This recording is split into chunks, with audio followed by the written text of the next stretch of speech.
In this lecture, we will be talking about local and global variables and variable scope. Broadly speaking, all variables in C++ can be classified either as local or automatic variables, which are only meaningful inside the function or the code block in which they are declared. Local variables disappear when we get out of the scope in which they are declared. We should also mention that the function parameters are also local variables, meaning that function parameters only exist when we start running that function. When we return from the function, they disappear. They are not visible anymore. The other type of variable is a global variable whose declaration is outside of any function. So a global variable will be declared somewhere in the file, but it's not going to be inside of a function. And that's why they are visible by all functions and they can be used by all functions in the program. And they have permanent storage, meaning that their lifespan is the lifespan of your program. So they come to existence when the program starts executing, and they only disappear when the program terminates. And this goes against modularity principle. So it is typically advised that you avoid global variables as much as possible. And you would see that when you take object-oriented programming languages such as Java, uh, they don't have the concept of a global variable. All variables in Java, for example, are local, either local to the object in which they are declared or local to the function or the scope in which they are declared. Let's now look at an example. This is example 20. We have a global variable, integer global is equal to 0. As you can see, the global variable is declared outside of two functions that we have. We have a main function and a printed function. And global variable, this integer global 0, is declared outside of both of these functions. So it is permanent storage or file scope, meaning that the global variable can be accessed by all functions that are declared within this file. We have two functions. One is printed that has a parameter that's a local variable. This will come into existence when the function is called. It also has a local variable that's declared inside the code block that makes up the body of this function. So integer local is equal to 3 is a local variable. That means it has a automatic storage or block scope. So this variable and the parameter are valid only within this function. So when we get out of this function, they are not valid anymore. They are automatically deallocated. The last function we have is the main function that also declares a local variable. Again, this is a temporary or automatic storage and block scope, meaning that this local variable is only valid within the main function. So when we get out of the scope of this main function, this local variable is not accessible anymore. So let's run this code. So example 20. As you can see, example 20 has a global variable declared at the top outside of any functions. We have two functions in here, a printed function and a main function. So this is declared outside of both of these functions, meaning that it has permanent storage of file scope, and it is visible and usable by both of these functions. So let's look at the first function, printed. It has a parameter number, integer num, that is a local variable. It comes to existence when we start running this function.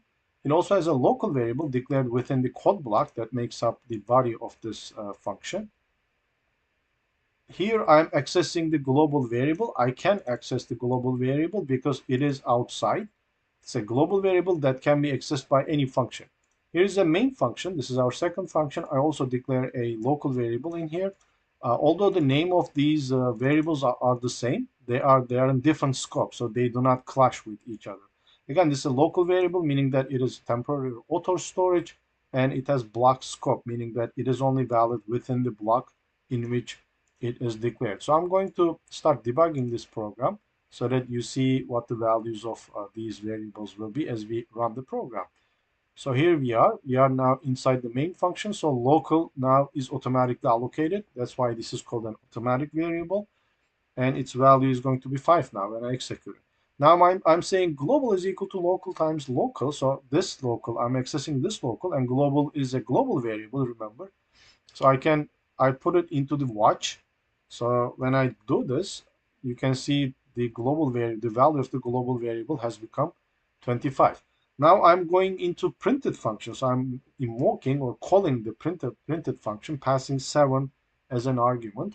So when I go there, remember it has a parameter and a local variable. So both the parameter and the local variable come into existence right at this point. They are now automatically allocated when I go into the function, when I start executing this function. And you can see them right in here. So you can see local 0, number 7. We are inside the scope of printed function. All right. So this also has a local variable named local. So when I say 3, you can see its value is 3 now. So what I'm going to do now is I'm going to say global plus equal to local. Again, global is a global variable whose current value is 25. So I'm going to add 3 to it. So it's going to be 28, as you can see. And when I return from printed, the value of the global variable will still be preserved because it has permanent storage. So I'm going to print these values. So the value of the global variable is 28, local is 3, number is 7. So when I return from the scope of printed, when I return from this function, these local variables, number and local, the parameter and the local, are going to be deallocated. That's why they are called automatic variables. So now I come back to the scope of main. Look at the value of the local variable now. It is 5 because we are now in the scope of main. So this local variable does not exist anymore because we just returned from the scope of printed. And when I now print the values of local and global, you'll see that global will still be 28, but local would be 5 because that's what we initialized it to. Of course, I don't have that line, so let me actually copy and paste this down here so that you see that when I print it, the local variable, the value of the local variable is this local variable. It's not the local variable in the scope of printed. So let me directly run it this time. So this second one is coming from main, right? So global is still 28 because it preserves its value, but this local variable is the one that's declared within main. Let's now talk about where we store the automatic or local variables within our programs. All automatic variables or local variables, which means the function parameters and the local variables, are stored in a place called the system stack. When you call a function, when you invoke a function, the system automatically allocates space for all of the function's parameters and its local variables. These variables remain in the stack for as long as the function is running. They are automatically removed and deallocated from the stack when we return from the function. This is why they are called automatic variables. So bottom line is all function parameters and local variables come to existence the first time we go into the function, we start executing that function. And they have a lifespan until the function terminates. So when we return from the function, they are automatically deallocated. They are not there any longer. This shows the program layout in memory, a high-level picture. At the bottom, you have got the code, the instructions, the statements in a sense. On top of it, you have got the permanent data, which are the global and static variables with permanent storage duration. On top of it, you've got the dynamically allocated data that are allocated with the new operator. We are not going to be allocating data dynamically in this course, but you would be allocating them in your object-oriented programming courses. So you would be using this. This is called the heap area. And at the top, you have the stack that grows from typically grows from larger addresses toward smaller addresses. And this is called the system stack. And it is where the variables with automatic storage duration, in other words, the local variables and function parameters are stored. So let's look at the example of our example 20, and I would like you to see where each of these local variables are allocated on the stack or on the global variable part, on the data part. So again, we have got one global variable, which is initialized to 0, so we store it in the data section of our program. It has a permanent storage, so the space for the global variables are allocated when the program starts executing. Remember that the program starts executing with the main function. So immediately when the program starts executing, we are actually inside the main function, executing the first statement. Because main has a local variable called local, the space for this thing is automatically allocated. This is called the function invocation frame for main. And it has only one local variable, local, initialized to 5. And that's what you're seeing. And here you're seeing what's called the top of the stack. So this is the system stack. There is a register that's pointing to the top of the stack. All right. So let's now make a call to a printed function. When we make a call to the printed function, we are passing a parameter 7. So it has a parameter and a local variable, which means an invocation frame for printed will be allocated when we start executing the printed function. And space for the parameter num and the local variable local has to be allocated. You can now see that the local variable that's declared inside the scope of the main function is different than the local variable that's declared within the scope of the printed function. So they are different variables. All right. So we are eventually going to finish executing the print it function and return from the function.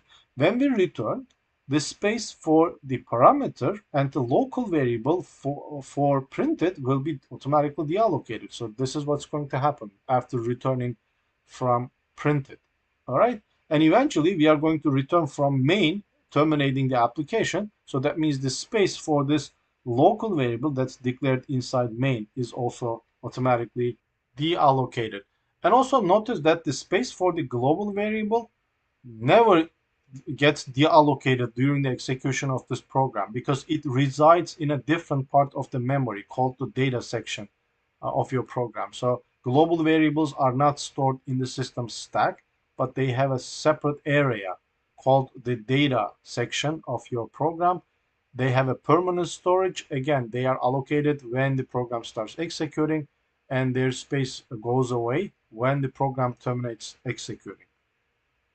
Let's now talk about overlapping scopes and occlusion. If you have two variables with the same name inside of a code block, the more local variable will occlude the other variable. That means only the more local variable will be accessible and visible. The other variable cannot be reached. So let's look at an example. We've got a variable n that's declared 4 times. The first n is a global variable. Inside main, as soon as we get into main, we declare a variable double that has the name n. So this n is a local variable. That means when I'm executing main, this is going to occlude the global variable. So the global variable will not be accessible inside this function, at least not at this point, because when the compiler sees n, it thinks that it's going to reference the more local one, which is this one, not the global one that's outside. All right, so when I print this thing, I should be accessing this the m variable. But now I declare another code block inside main by using curly braces, and inside this code block, I'm declaring another variable n. And when I start executing this part of the code, this is the more local n. So this will be, when I reference n, I would be referring to this n, not the one that's outside. So again, at this point, this is occluded. So this n is occluding the one that's outside. When I get out of this code block, this is gone because it's automatically allocated and deallocated. Now I go into the next code block that also declares an integer n. That this is now the n that I would be referring inside this code block, and it's going to be occluding every other n that's outside, right? And when I get out of this code block and come here, because these are automatic variables, they are automatically allocated and deallocated. So in here, the n that I would be referring to is the one that's declared at the beginning of the main function. So if I need to look at what's printed out of this program, so look at the first n. The first n is referring to the local variable n that's declared at the top of the main function. So I would be printing 1.999. So when I go into this part, this code block, the n I would be referring to is the one that's more local, which is declared inside this code block. So this n would print 573. And when I go into this code block, now I am referring to this n, which is local, which is more local. This is automatically allocated and deallocated, so it doesn't exist anymore. So I will be printing n is equal to minus 1, 2, 3, 4. And when I come here, both of these n variables have already been deallocated. So the n I would be referring to is the one that's at the beginning declared, is the one that's declared at the beginning of the main function. So that's still, that will still be printing 1.999. So this is example 21. Let me go there and execute this thing so that you actually see that this is what gets printed. All right, so let's run this thing. As you can see, this is exactly what gets printed. Let me actually go step by step in this program so that you see the local variable n being changed as we go into different parts of our program. So let's start in here. So the first n that we allocate is this n now. So it has a value of 1.99. So that's what I'm going to print. Now, as you can see, when I go into this code block, this n is different than the n outside. This is now automatically allocated, right? And it's going to have a value of 573. I'm going to print that. But when I get out of this code block and go into the next code block, the n that's declared in this code block is automatically deallocated. Now I automatically allocate the n that's in this code block. And I'm going to refer to it and print it. And when I get out of this code block, again, this is now automatically deallocated. The only n that I have is the one that's declared at the top of the main function. And I'm going to print that. And when I get out of the scope of the main function, obviously the local variable n that's declared inside main will be deallocated. So I won't be able to access it any longer. So that's it. That's all there is to it as far as different types of variables, local variables and global variables and variable scopes are concerned. Any questions you might have, please leave them in the comments section.